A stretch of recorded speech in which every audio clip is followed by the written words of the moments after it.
En julio de 1956, el presidente egipcio Gamal Abdel Nasser anunció la nacionalización de la Compañía del Canal de Suez. Los egipcios se harían cargo de esta vital vía estratégica que conectaría Europa con Asia con efecto inmediato. Gran Bretaña y Francia se basaron en la ruta del canal para sus suministros vitales de petróleo de Oriente Medio, que alimentaron sus economías. En sus ojos Nasser era una amenaza. Un dictador que intenta unir al mundo árabe contra ellos, destruyendo su influencia en el Medio Oriente y el norte de África, y utilizando el control del canal como un arma contra ellos.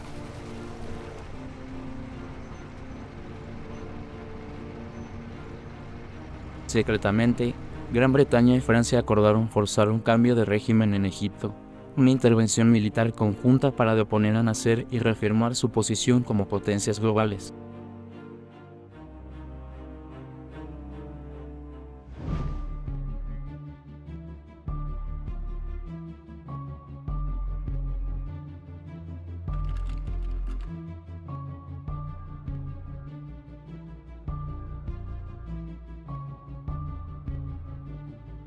Pero no fue Gran Bretaña o Francia la que atacó primero a Nasser. Era Israel. El 29 de octubre, paracaidistas israelíes desembarcaron en el Sinaí egipcio, aprovechando el paso estratégico Mitla y allanando el camino para una invasión de las fuerzas terrestres.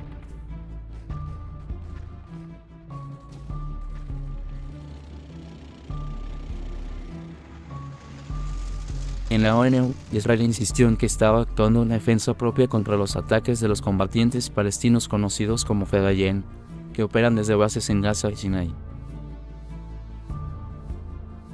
Is determined to wipe out the bases in the Sinai wilderness from which murder and death and destruction are launched.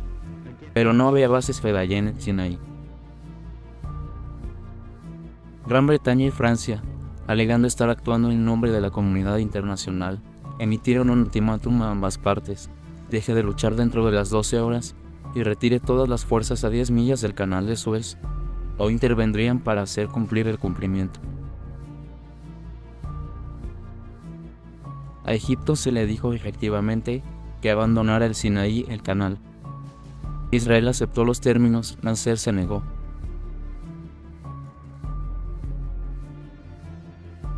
Entonces, el 31 de octubre, aviones británicos y franceses, despegando de las compañías en el Mediterráneo y las bases en Chipre y Malta, comenzaron a bombardear aeródromos egipcios, defensas aéreas e infraestructura.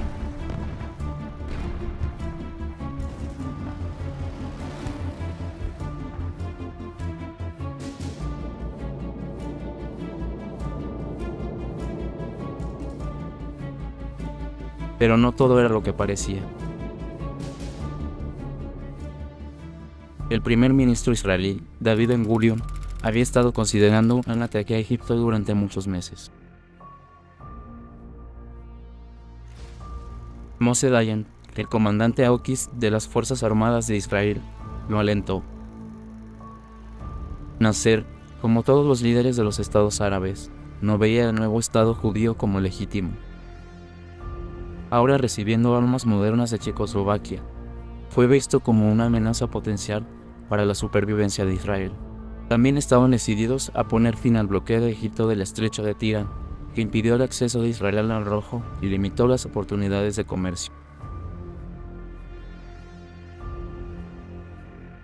Francia quería aliarse con los israelíes para deshacerse de Nasser.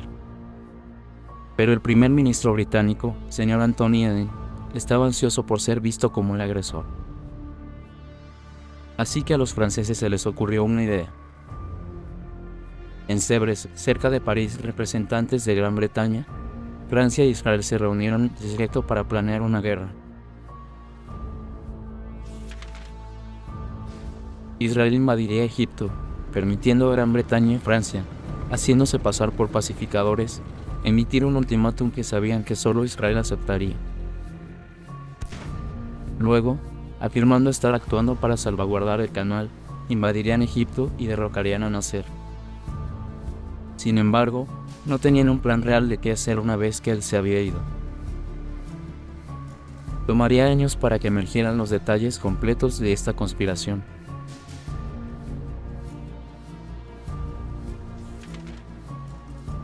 El 5 de noviembre, después de una semana de bombardeos y con las tropas israelíes ganando la batalla en Sinai, paracaidistas británicos y franceses fueron lanzados a objetivos alrededor del puerto Said y el puerto Fouad, en la boca del canal de Suez.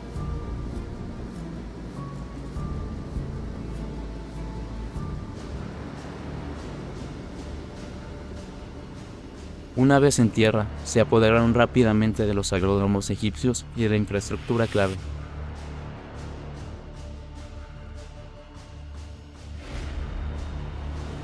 A la mañana siguiente, al amparo de ataques aéreos y bombardeos navales, comenzaron los aterrizajes británicos y franceses. Feroz combates callejeros durante todo el día.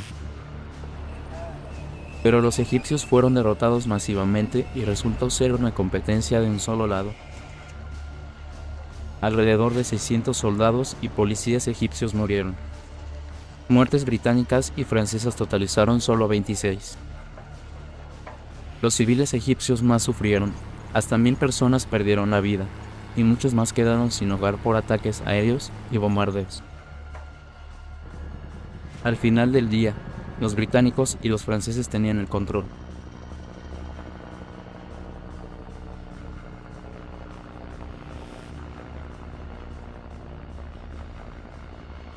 Pero no pudieron evitar que los egipcios sabotearan el propio canal de Suez. Se hundieron los barcos en su estrecho canal, bloqueando el canal y dejándolo fuera de acción durante varios meses.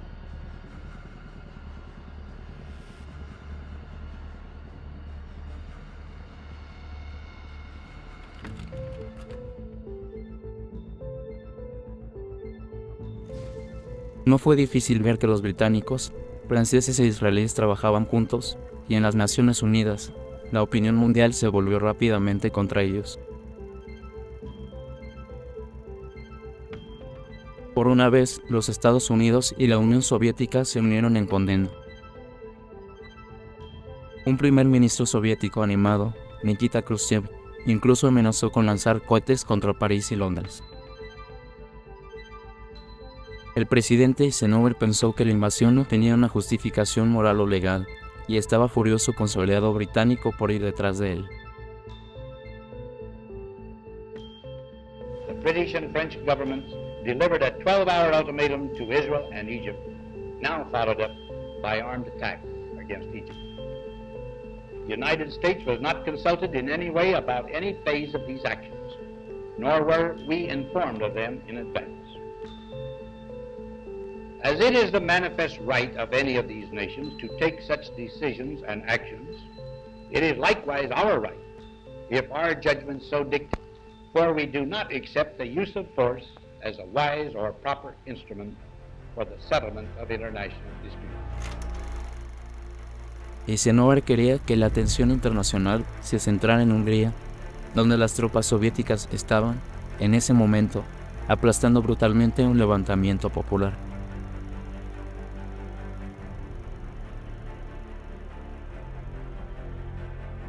En cambio, Gran Bretaña y Francia tienen una intervención imprudente que probablemente empujará a los estados árabes más cerca de la Unión Soviética.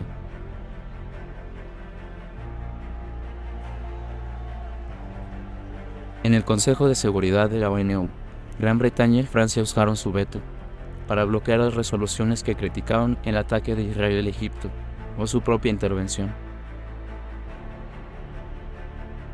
Pero con las dos superpotencias mundiales condenando su ataque. Ahora se enfrentan a una votación en la Asamblea General y la amenaza de sanciones de la ONU. La economía británica había sido frágil antes de que comenzara la crisis. Ahora los temores del mercado hacen que la moneda británica se derrumbe, amenazando con un desastre económico.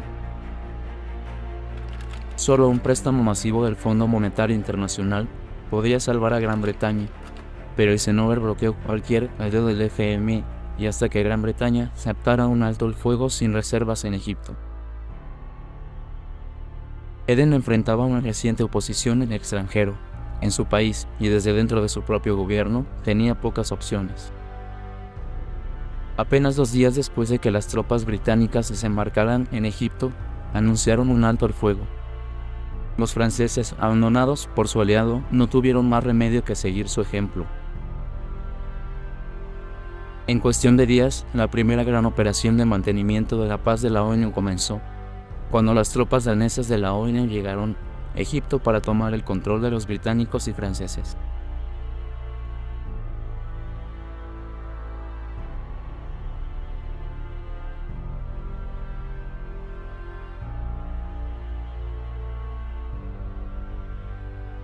Mientras empacaban y volvían a embarcar en sus barcos de aterrizaje para regresar a casa. Estaba oficialmente bien hecho, pero en verdad Suez había sido un fiasco humillante. El liderazgo político había sido temerario. Los objetivos militares estaban confundidos. Y tan pronto como la presión internacional aumentó, los británicos no tuvieron más remedio que abortar toda la misión. Ese invierno, bajo la intensa presión estadounidense, las fuerzas israelíes también se retiraron de Sinaí.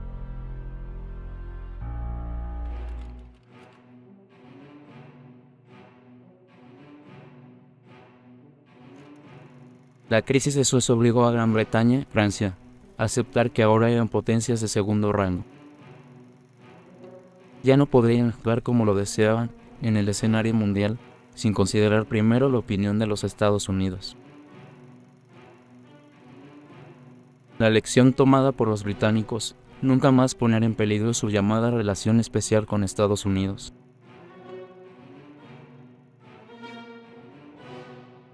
Para Francia, la lección fue que Gran Bretaña y Estados Unidos eran aliados poco confiables y que sus intereses estaban mejor atendidos por ataduras más estrechos dentro de Europa. Israel logró algunos objetivos, incluida la apertura del estrecho de Tirán al transporte marítimo israelí, pero con Nasser todavía en el poder, el conflicto futuro con Egipto y sus otros vecinos árabes era casi seguro.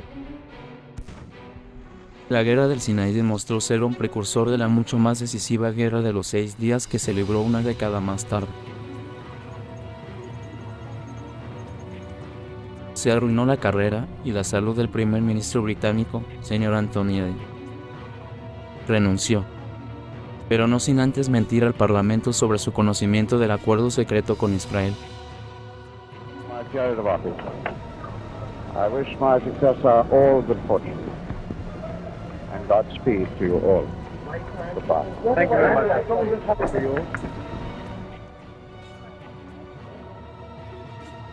El presidente Nasser se convirtió en el héroe del mundo árabe por haberse enfrentado al imperialista europeo. En realidad había sido salvado por la intervención de Estados Unidos y la ONU.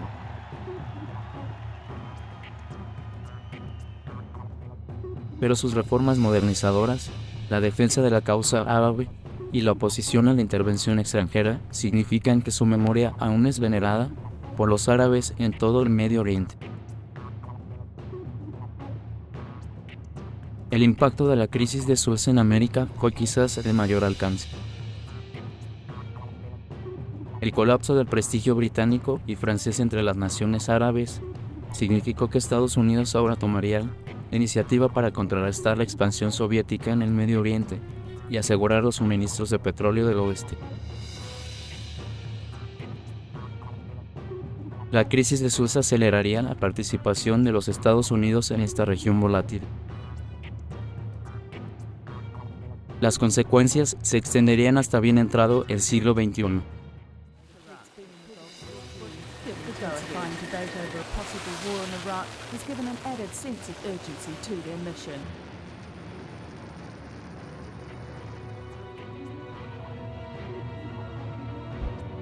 Únete a las filas de nuestros brillantes partidarios de Patreon como estos y obtén beneficios que incluyen acceso temprano a nuevos videos, actualizaciones exclusivas y una votación sobre lo que haremos a continuación.